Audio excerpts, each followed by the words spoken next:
right, welcome back to Digital Marketing Masterclass Live. He is back, Mr. Ryan Jacobs. Ryan, welcome to the show.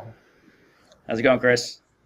All right, so to our loyal fans, and probably my dad who watches this the most, is probably our most loyal fan. Now, I try to bring Ryan on as much as possible. Ryan's with SEMRush, and his title changes all the time, but right now he is the head of New Ventures, the New Ventures team at SEMRush, and he's the manager of product solutions.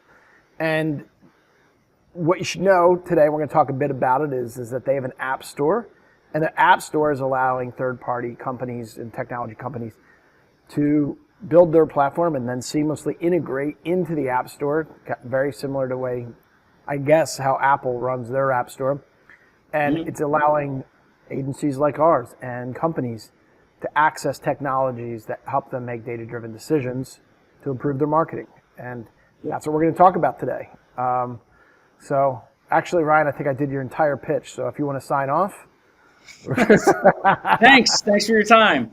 I'm the head of the New Ventures team, manager of product solutions. So basically I have a team that helps the sales organization sell our newer products better. And obviously with the App Store continuing to grow as it is, we've been focusing on that for the past 9 months, I'm sorry. Great. And then one of the things that I'm always curious about is as you grow that technology, right? When you find partners and they come in and they plug in and they apply, they get accepted and then they get approved to be on the store, right? Is it your job as well to also promote those apps as well? Or are you promoting the store? Are you promoting individual apps? And how are you doing that? We definitely promote some specific apps. Like I said, I work as a conduit between product, marketing, operations, basically everybody but the sales department to gather information and deliver it to the sales organization. So needless to say, the sales organization is going to be a little bit more interested in the higher value apps that are out there. Yeah. We usually will focus in on the things that, can make the company more money. But we get our team on the operations side, my department, I have an operations side and a sales side. But basically, we get questions all the time about all the different apps that are currently in there. Now, the App Center is comprised of third-party apps as well as SEMRush developed apps. So, so we also have the SEMRush developed apps in there as well. But to answer your question, yeah, we absolutely focus more on the higher value ones. The ones that are more in depth and a little bit more complicated, those are the ones that we really need to help the sales organization with positioning, how to get it out there, how to talk about it, education, and all that kind of stuff. Yeah. So my background, I've been a partner with you guys for 8 years, maybe a little bit longer.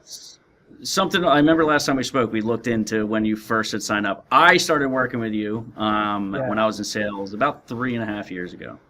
Okay. Yeah. No, I had been you've been around. You've been around for a while. Yeah. And so we came from a program called SpyFu. I don't know if they still exist anymore. They might. They still exist. I wouldn't consider them a direct competitor anymore. Yeah. But what it did is it sort of opened us up into how to use analytics tools, not only to create better results for your clients as an agency, but we were using it on the sales front as well. And what the sales front we would do is we would get quick and simple information that we could share about their competitors or about their potential visitors and stuff like that. And what that did is that got the wheels churning. And then what we started to find is that, this software isn't enough. And we shopped and shopped and shopped, and then eventually we found you guys. And I would say in the 8 years we've been working with you, I think that the firepower of SEM, I call it SEM, I'm so sorry. You guys, it used to be SEMRush in my mind, and then you guys changed it to SEMRush, and that was too much for me, so now I call it SEM. Yeah, anyhow. It was a battle from, Europe, all called us SEMRush. In the States, it was SEMRush, so I made the decision to kind of get unified on that front. Unify, unite the clans. Anyhow, I would say that the firepower of your app is double what it was 8 years ago when I first signed on. Well, to put it in perspective, 8 years ago, so we're talking about, 2014, there was 8 tools. Yeah. There's over 50 tools inside Oh, core nice. SEMRush platform, plus the apps. There's 13 Yep. third-party apps currently. And so, yeah, there's a lot more to chew on in there. To be that all-encompassing online visibility platform is, obviously a goal of ours, always has been. So it's a one-stop shop. You can have content writers, you can have social media teams, we have traffic analysis, but basically anybody that's in the online visibility space can see a value from different sets of tools across our platform. Yeah.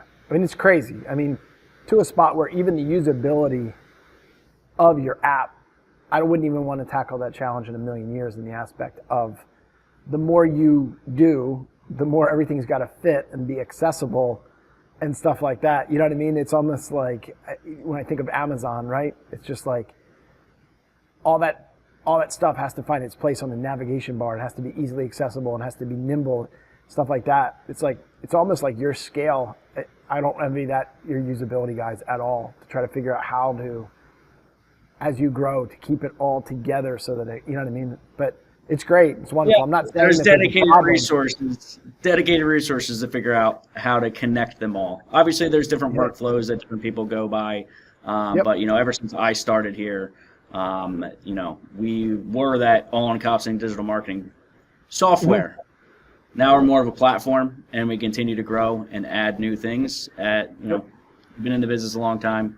Things change, and you have to constantly be evolving. That's one of the things that we make sure that we always is always at top of mind, to continue to innovate. That's a big thing that I'm a part of, as well as overall innovation to make things better. Yeah, I think where I was kind of leading with that is that when you have all those moving parts internally working, and then now you have third-party apps, how hard or easy, or what are the demands on new companies that say, if you're going to be in our store, that, some of the things you're sharing, how much of the data from the native app of SEMrush and then these third-party apps, how do they communicate to one another so they don't just feel like they're so siloed? How does that happen? So there's no, if it's internally developed, obviously there's levels of, our developers, our data involved in them. It's funny you mentioned Amazon. We actually just launched some Amazon optimization apps in the App Center. So, but all the third-party vendor apps are not, we don't integrate our data directly into them, but basically it complements other parts of our software. The whole idea behind the App Center is becoming more robust and having more solutions at our fingertips. So our user base, if they feel like there's not something that currently inside the SEMrush core software or platform that we cover, we're going to have that solution available to people that use the App Center. Yeah. I mean, when you think about Apple and how they think about the most innovative, basically, products to bring to the market, if you were to compare that to the App Store and the billions of dollars that have been made through opening the world up to these independent companies, having stringent rules, because Apple's actually, it's not plug and play. You have to apply, and it's hard. But just the forethought to think about what could be possible there, it's amazing. I mean, it is absolutely amazing. I watched, as a web developer and getting asked a million times, do you develop an app? Watching that gold rush happen in my lifetime was just crazy. It was I don't think people give it enough credit, because I think that you think, at the dawn of the internet, right, that was the biggest innovation. And I'm I think what you're missing is that there was a second revolution. You know what I mean? Yeah. Well, I know that when we recently launched, there's an app called Mobile App Insights that helps you optimize how your app shows up in the App Store and the Google Play. So basically, there's roughly 2 million different apps in the App Store now. So to think that it went from, I don't know, the start when Apple was only allowing their own internally developed apps, but obviously 2 million different apps are now available in there. And there's about, I think it's 500 million people every single week are searching around for an app in the App Store on Apple. Yeah. So that's crazy, right? There's a lot there. Yeah. Yeah. Yeah. I mean, if they just did that alone, if Apple just did that alone, right, they would still probably be a Fortune 100 company or in the top 100 companies in the world. And that's layered on top of the technology and the hardware that they sell. It's amazing, right? Yeah. It's crazy. I remember doing research when we launched the Mobile App Insights app and being kind of wowed. I mean, I always knew it was there. Everybody watching this, listening to this, has probably searched for an app at some point in the last few weeks. So, if you go in there looking for something specific and you type in, games, obviously if you're ranking well, you're going to show up first and people are going to, look to buy your app or trial it out or what have you. So, but yeah, it's massive. It's massive. Yeah. And that's something that, we didn't directly have a total grasp on. So obviously the partnership is, really starting to see a different level of avenues that we can look into as a SEMRush user to optimize not just your mobile apps, but, your YouTube channels. We have something for YouTube channels as well. So yeah, the whole idea is to make sure we can cover all different spots. You sign up for SEMRush and you have the ability to get everything that's going to help from your online visibility standpoint in all different sectors of technology. Well, that's the challenge. Let me kind of show you the challenge on our side, right?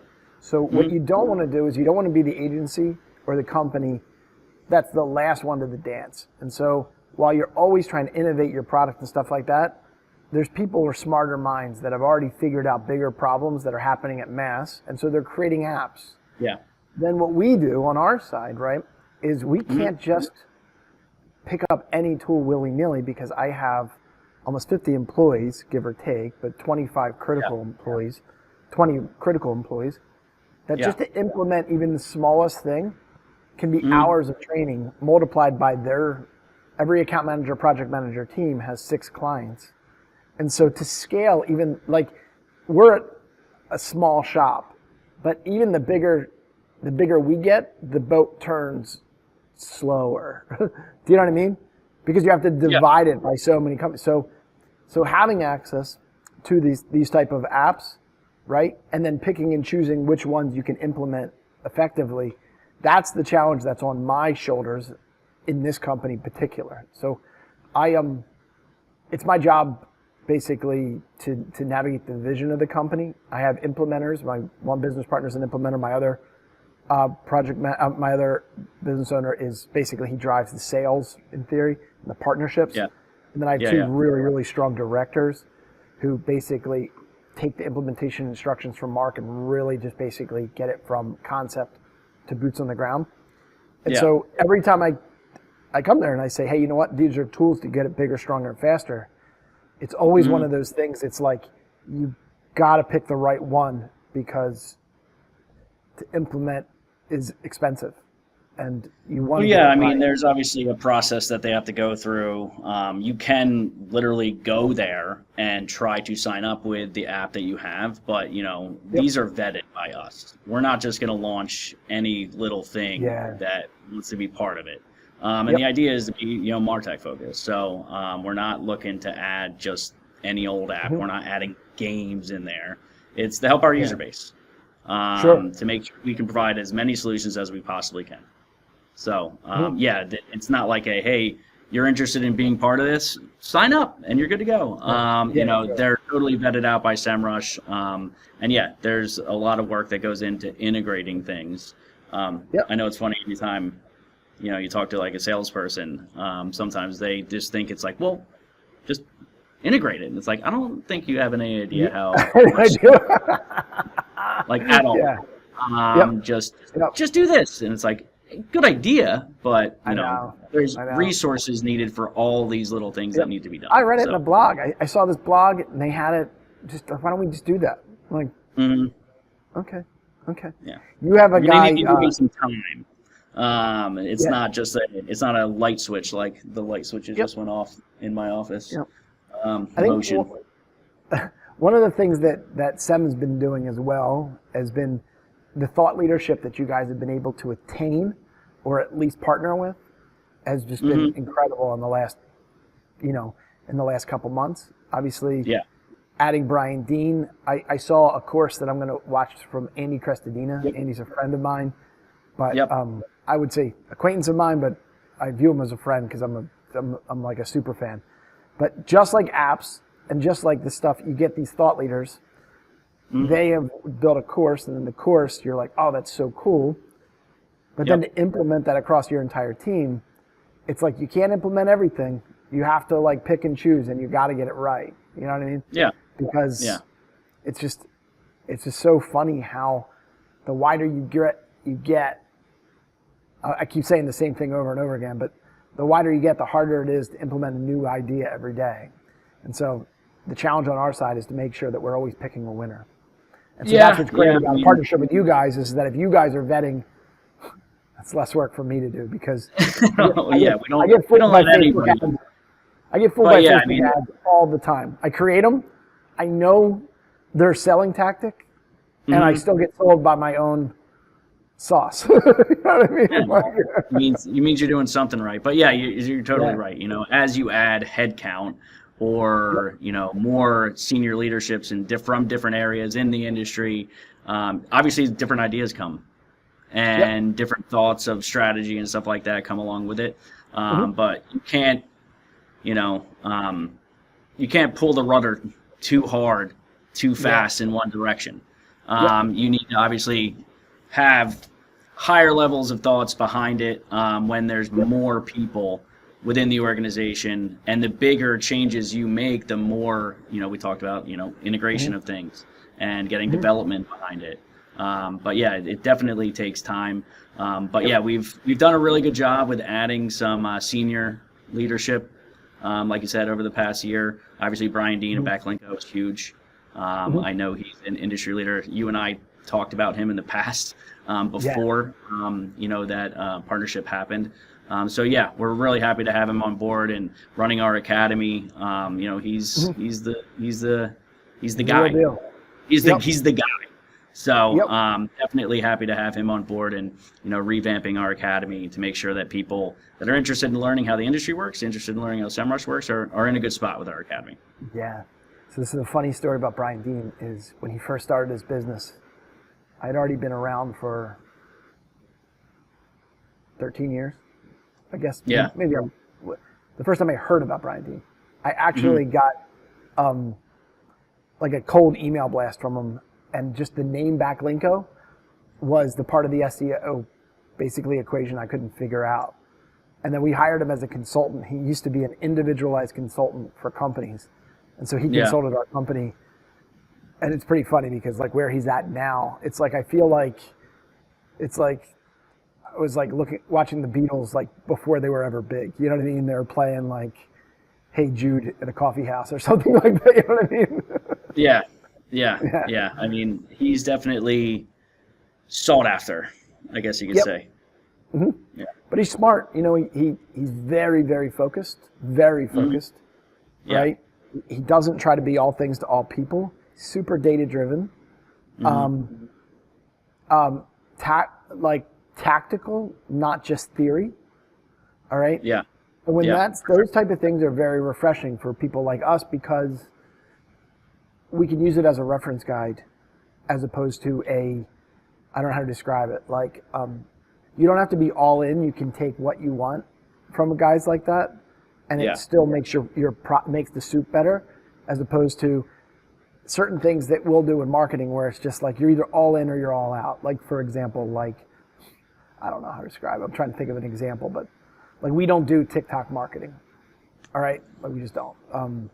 Only from the aspect of our clients haven't gotten there yet, and from our business, we do a lot of business to business and a lot of healthcare. They just haven't gotten there yet, right? But if I'm going to go in, I don't just big dabble. I go hospitals are all the not way in. big hospitals are not running their own TikTok channels. No, I know no. the During nurses, COVID, right? Yeah. the nurses are pretty popular on TikTok doing stuff. But Yeah. yeah, TikTok's a whole different animal. Yep. But it's very real. It's getting to Absolutely. the point where if you're not like involved in that at some level, but the industries that you normally work with, I totally get why that's not like a focal point. Yeah, it's only because of my verticals that I'm not. I'm not saying for a second I don't see the firepower. In fact, I'm finding that from a content creation standpoint, like it's cannibalizing Instagram in the aspect of you go to Instagram, you see all this TikTok stuff. That's just, I don't know how The you're on TikTok Instagram. symbol on the bottom, and Yeah, for sure. you know what I mean? It's like weird. It's almost like content creation is starting there and then exploding outwards. I think it's simplicity. I you know what I mean? The simplicity of it. I do think that no matter what you're developing, whether it's an app or whether it's whatever it is, the client, the companies, right, that put engagement at the heart of what they do, right? The cream always rises to the top. Mm-hmm. No, you know for sure. I mean? Like you can only be loyal to one app for so long. Is blowing up. Yep. Yeah. Yep.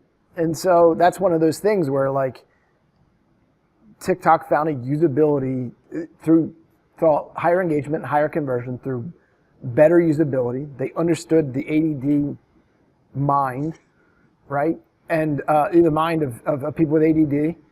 And they basically made it seconds stronger than their next competitor. Seconds. It's bizarre, but I don't know. I'm not trying to get all like, No, I totally get it, and it's interesting. We could talk about the ADD topic, you and I. But yeah, sure. Especially me. Yeah. I guess did it? And I don't remember this, but remember Vine? Did Instagram buy Vine, or was it Twitter? Twitter bought Vine. I think Twitter bought Vine. Twitter bought Vine. I remember when Vine was like the thing. It was what, 8 seconds. Exactly.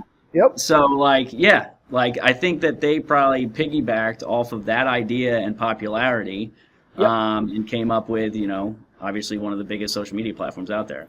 But no, like I was saying, influencer marketing space, as you know, is continuing to grow. We actually have something in the App Center for influencer marketing, for TikTok, for Instagram, for YouTube. So it's definitely something that's not slowing down. It's called Buzz Guru, but it actually helps you to identify who's the best influencer marketing influencer out there to do influencer marketing with.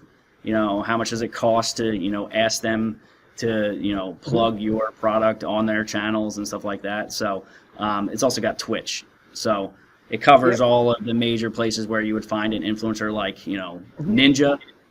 I know Ninja's a big one out there on the Twitch space. Fortnite guy. But TikTok is probably, I don't want to say an industry leader because YouTube will never go away. And that was kind of like the, original place to be an influencer.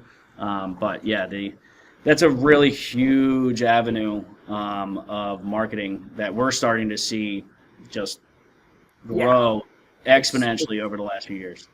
Yeah, like hockey stick shape.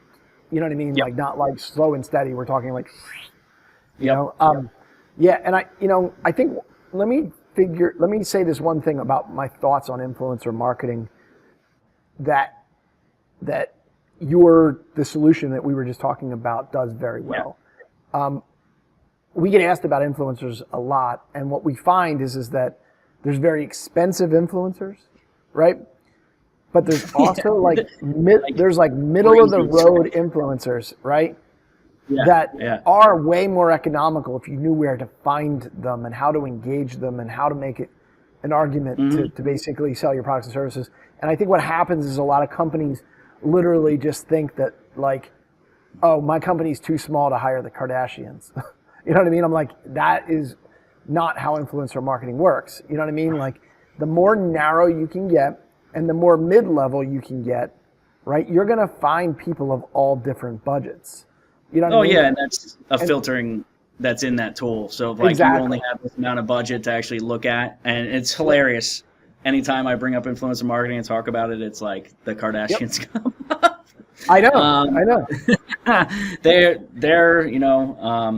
they do the influencer stuff well. I'll say that. But yeah, you can filter by specific, like how much money you're looking to spend, what's the average cost to integrate with them, or to actually have them, post about your product or use your product, throw a link in or whatever. But yeah, that is definitely really important, because the smaller shops out there, more of them are doing it than you think. First of all, one thing I talked about in some of the sales training when we did a focused session on Buzz Guru was that basically, if you go to like a medium to large size company, you jump on LinkedIn and you search that, you just search influencer marketing or sponsorship or influencer affiliate, you can find entire departments that are dedicated specifically to influencer marketing. You can find dedicated agencies like it, and that as soon as you get to that point, you have dedicated companies going out there. That's what they focus on. To me, that kind of lays the groundwork of like it's not going anywhere at all, and people trust for whatever reason. The Kardashians, if the Kardashians wear something or like have something, like people want it. So there's a certain level of like you have from the scrolling a lot, you have a certain relationship with the people you see on a consistent basis, and if they talk about a product, there's a higher likelihood of you eventually ending up wanting it. And it's not like an ad that gets slapped in your face. It's more like, oh, this person that I see every day talking about things that are of interest that I'm also interested in is saying that this is a good product. Now, obviously there's money behind it most of the times, but there's also just free product. So for the micro influencers that you're talking about, there's a lot of times it's like they get free product and might get more kickback and stuff like that. But yeah, there's definitely more influencers every day. I'm sure everyone that's listening to this and you, Chris, have seen people trying to become influencers. It's not going away. Yeah. Well, I mean, I have this argument that's not my own, but it's like people are going to buy from people that they know, that they like, and that they trust. Yep. Right? Yep. Ironically, like even the trust is a lower barrier now than you would ever imagine, because it's almost like everyone is kind of for sale in that influencer market, right? You know what I mean? Like when Joe Rogan basically does his ads at the beginning of his podcast, sometimes he uses them and sometimes he's just paid to do that, and it's very transparent. But when Joe Rogan actually says something in the dialogue of a conversation, that's when my ears sort of perk up, because it's built naturally. You know what I mean? And so that's some of those things where when you get a good influencer and you find the right one, it's like they're able to know about your products off script. Does that make sense? No, absolutely. I mean? Yeah, it's it's organic. It's organic. It's organic brought up in conversation. It's the same way product placement works in movies. Do you know what I mean? You know what I mean? Yeah. Well, they have like the can of Dr. Pepper sitting in the background. Exactly. Yeah. I literally remember describing this thing, and this is like, I'm old though, so I'm 45. It was the movie Can't Hardly Wait, and in Can't Hardly Wait, it had Jennifer Love Hewitt, and there's big actresses that went on and had really big careers, but they were like teenagers at the time. But they're at a party and they're sitting there and they're all eating a bag of Doritos, and the Doritos bag is perfectly placed so you can see the entire front of the bag, right? And it's like very funny because the average person like doesn't see that, but like even at a young age, my brain was like, that is too precision, like that it, you know what I mean? Like, it's just you mean to tell me they weren't showing the nutrition facts on the bag? Exactly. You would think that would make people not want to buy it. That's right. That's right. The ingredients section. But yeah, that's an interesting thing with and I'm sure it was perfectly crisp. There was no crinkles in the bag. You're not kidding. But I literally think that when you get a good influencer, when they are believers of your product itself, that's going to be a whole lot more effective. And so understand that influencer marketing is a process. and you're building a relationship with that person.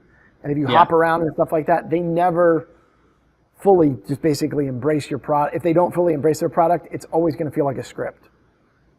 Yeah. Yeah, 100%. I mean, a lot of times, like a picture will get posted of somebody just having an article of clothing on. They're not necessarily being like, buy this, or they just have sneakers on. Like there's a guy that I see on my Instagram, Kai Lenny, he's a surfer in Hawaii. And, he'll wear shoes out on like riding on a foil board. And then in the comment, or not in the comment section, but the description of the post or whatever, it'll talk about like what shoes he's wearing. Oh, these were pretty awesome when I was riding on this board. But it's a real picture, real life picture of him doing what he loves. And, from, a surfing perspective, I'm sure that there's a lot of people, I know there's a lot of people that follow him. He does some, pretty gnarly stuff on a regular basis, riding big waves and foil boards and windsurfing and stuff like that. So, but yeah, when it's natural and it's actually, you can tell it's real, that's where you'll see that trust and credibility. And from any kind of sales and marketing perspective, the more trust and credibility a brand can get, in any way that they can, the more likely the buyers are willing to buy more or buy for the first time. It's like finding an influencer that is willing to be a believer, right? And not a salesperson. That's the key. Yeah. I mean, like the other thing that Joe Rogan obviously does, right? And I always view Joe Rogan as kind of like the Oprah of the industry, but I think there's a lot to learn from what he's done, whether it was intentional or not intentional, stuff like that, is that if you hear Joe enough, like I do, I listen to him at least 6 to 7 times a month, and that's a big commitment because 7 times he has 3-hour shows. It's like 20 hours a month that I listen to that guy, right? Yeah.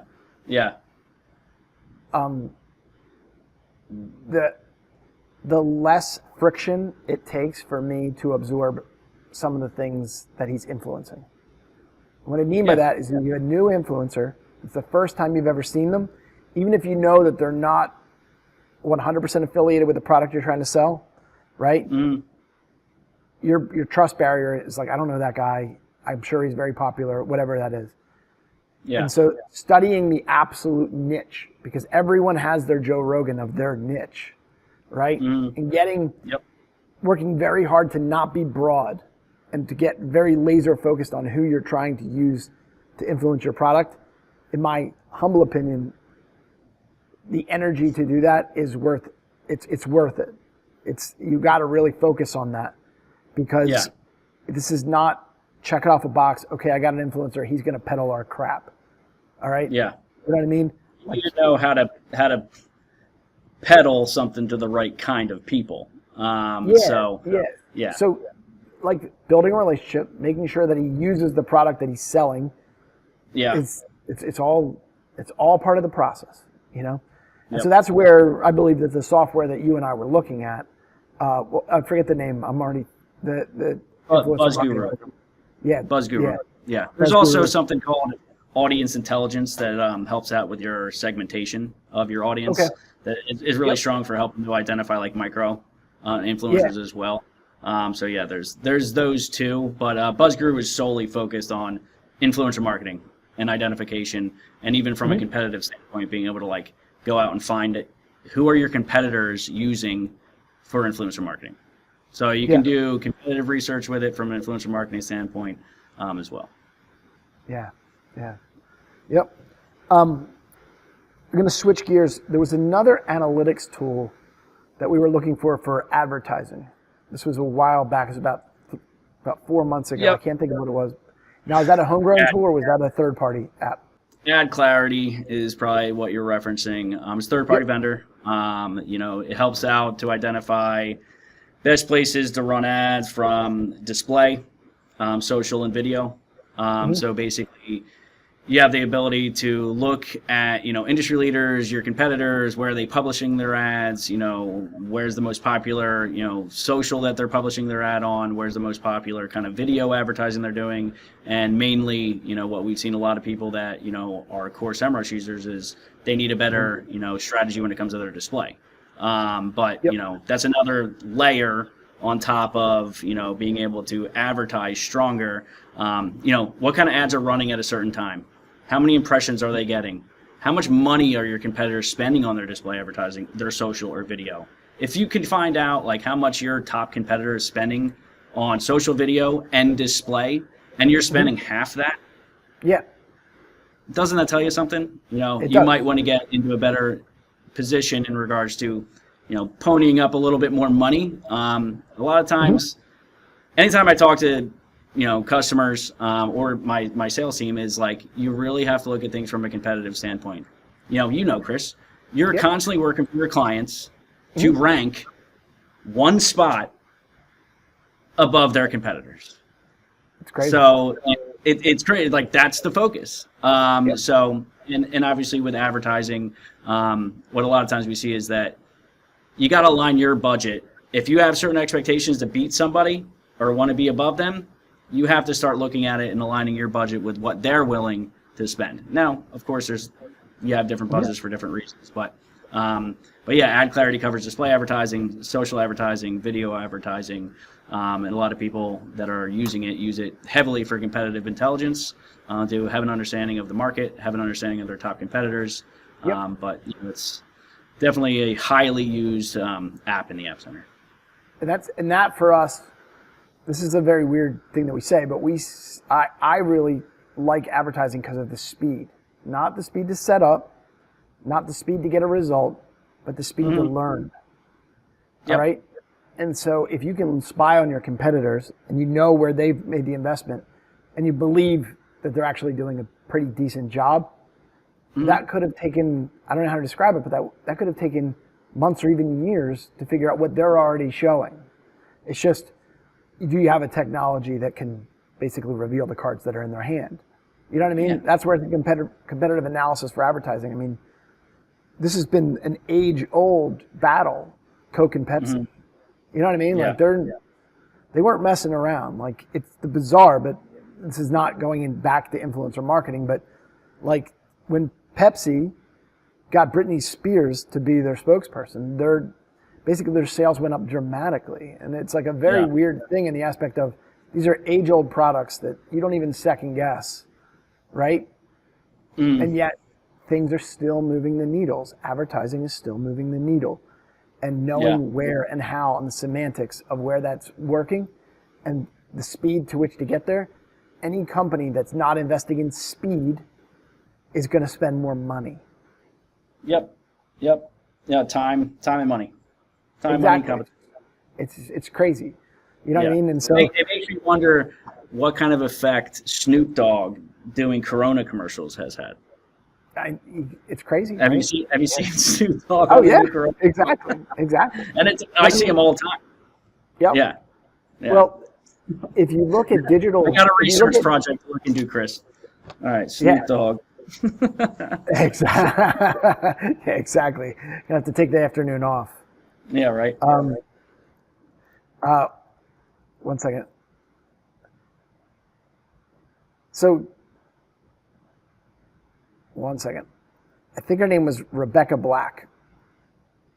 Yeah. All right. Rebecca Black. She's 13 years old, right? I think super wealthy parents. Her parents paid for a music video. She sang the song Friday. Critics all agreed that it was one of the worst songs ever written, but her parents had a lot of money, right? Yep. It became viral because of how almost annoying it was. That ad outperformed the entire Geico Caveman ad series because of the ubiquitousness of people would play it on Friday. So Geico learned from that, and they made the Hump Day commercial with the camels. And that outperformed everything they've ever done because people would say, Hump Day. This was classic in the thing from Contagious. It was like there's these triggers that your ad also has to have triggers and stuff like that. And so what I try to do is I try to get the competitive analysis, but then also marry it with about 6 to 8 different fundamentals of stickiness. All right? Yeah. And so that's sort of the sauce, is like where you're going to use data to find the source, the approach, the competitive research, And then agencies, it's their job to figure out the stickiness and why things stick. And so let's create a really good argument, work it through the channels to outperform your competition, but that it sticks. Because if it sticks, in theory, you're not paying for the stickiness after it's become sticky. I mean, there's redundant. You can keep playing it. You can keep working it. Yeah, but the ideal thing is that if it gets sticky enough, it self-propels. Every Wednesday for the rest of your life, you think about Geico. Yeah. It happens, That's good advertising. Yeah. Yeah. I mean, Kit Kat linked them. Kit Kat, and then I think it was in the 90s. They linked themselves with your morning cup of coffee. Everything. Kit Kat and coffee. Kit Kat and coffee. Kit Kat and coffee. In my mind, that doesn't make any sense. But their sales exploded because what they did is they were able to make common linkages in your mind. Because everyone, not everyone, I don't do it, but large majority of people can't live without their morning cup of coffee.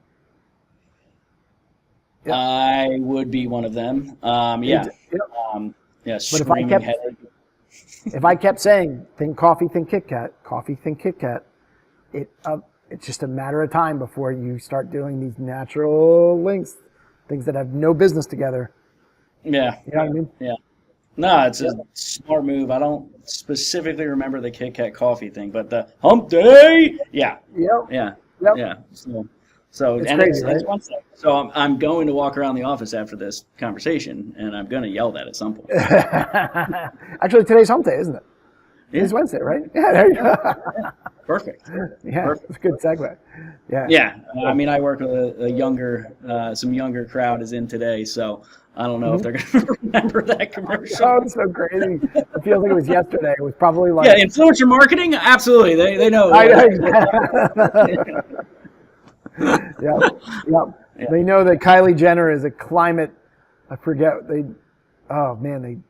branded her recently as like a climate terrorist or something like that for taking these flights. And that could have happened, and I would have no idea just walking down the street what that even means.